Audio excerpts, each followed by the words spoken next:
April 21. శిష్యుడు తన బోధకుని కంటే అధికుడు కాడు, సిద్ధుడైన ప్రతివాడును గురువు వలె ఉండును. లూకా 6:40.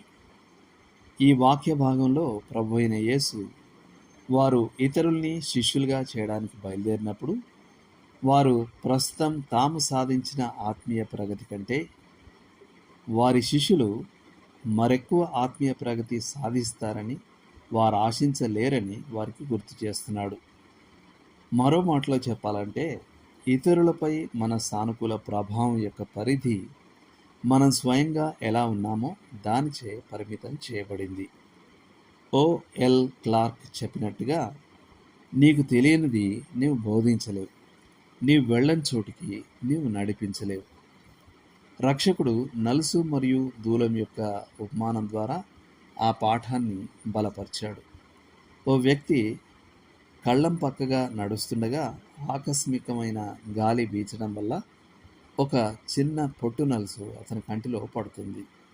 అతను దానిని రుద్దుతాడు, పైరెప్పను కింది రెప్ప మీదకు లాగుతాడు మరియు తన కంటిలో నుండి ఆ నలుసును ఎలా తీసివేయాలో స్నేహితులు చెప్పే మంచి సలహాలన్నింటినీ ప్రయత్నిస్తాడు.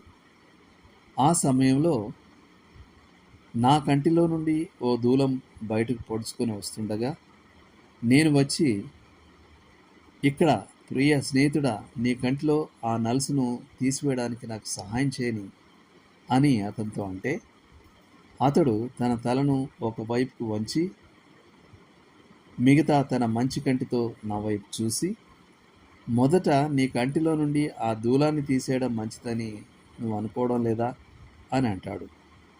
అవును, నేను ఒక ప్రత్యేక పాపంచే మరింతగా బంధించబడి ఉంటే సులభంగా చిక్కులపెట్టు పాపంతో పోరాడుతున్న మరొకరికి నేను సహాయం చేయలేను.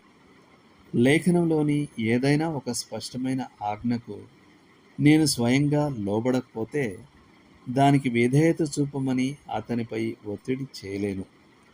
నా జీవితంలోని ఏ ఆత్మీయ వైఫల్యమైనా ఆ విషయంలో నా పెదవులకు ముద్ర వేస్తుంది.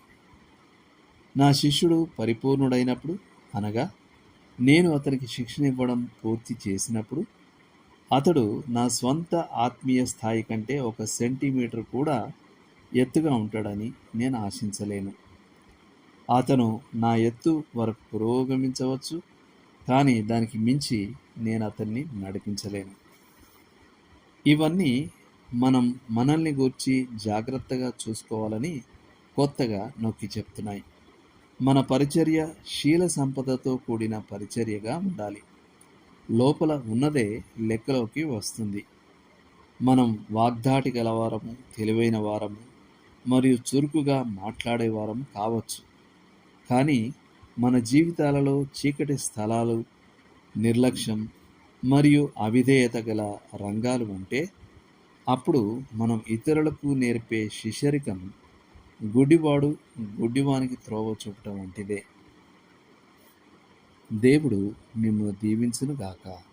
ఆమేన్.